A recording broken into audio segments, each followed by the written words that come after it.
what are the other work your team is doing at the University of Guelph? There are some projects in which our lab is working with the Canadian Space Agency and a private firm called Canada GOOSE. It's a Canadian company that mainly makes rovers for, lunar exploration, space exploration, and also satellites. But now they're dipping their toes into plant production units. So our lab, people in the lab, not me, but others in the lab, are working on designing a greenhouse for Moon and Mars, and studying how plants will respond to a lunar conditions. Yeah, how would plants respond to the low temperatures, low pressure, and differences in the light duration on the and low nutrient soil nutrient. Well, not in the soil.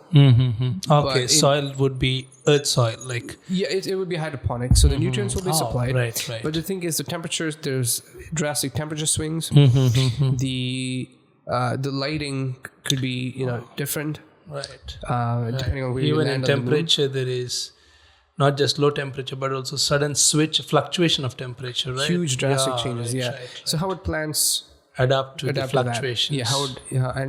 Just looking at germination, an initial 14 to 28 day growth period for now. So there's a project being done on that. How growing it on Moon is different than growing it on Mars, which is more challenging? I think the challenges are similar. The gravity is different, but that shouldn't make a tremendous difference. But in terms of low resources, drastic temperature swings, no atmosphere, radiation, those things are pretty much common to both. So the moon, that's why people are really focused on the moon. And people are like, why not go to Mars directly? But moon is an excellent test bed for anything we will do on Mars. The advantage we have on the moon is that it's close by. It's 3 days away. Right, and it's visible from here. Yes. So I shouldn't be saying this, but if something blows up, you can see it. All jokes aside, it's close by. So we haven't figured out how to do it on Moon, and then use that understanding and technology developed on Mars. So easier. So even if you grow plants on Moon and Mars, so they won't be growing on the native soil. No. They would be growing on hydroponic or aquaponic systems. Yes, or maybe you could use the regolith, or it's called the regolith. You could use the Martian soil or the lunar soil, maybe treat it in some way and then bring it inside. But you cannot grow plants outside, like in a field. Right. It's just the pressure, the temperature, the radiation. It's just. But soil is okay, like good to go. Yeah, and there's also the concept of in situ resource use. Is basically taking whatever is on the planetary body, on the moon, on Mars, and then either treating it, changing it a bit, and then utilizing that instead of ferrying stuff from here. What that study showed, where I mentioned where plants, where they grew plants on lunar soil. It means you can grow plants in that soil, but you need some sort of treatment.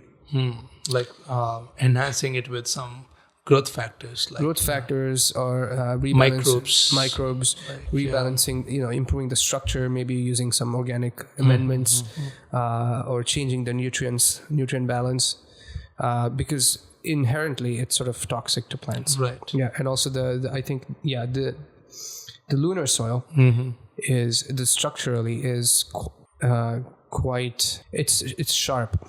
So it's very abrasive. Right. It's not as smooth and pliable as soil. So that change in structure is also necessary. I think it has to be treated before.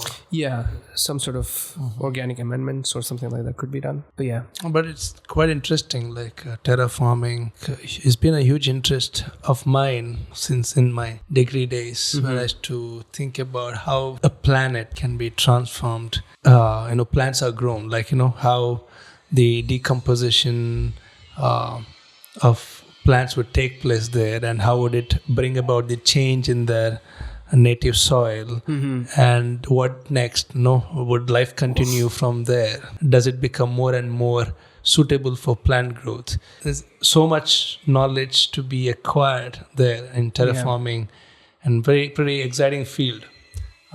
Absolutely. Yeah.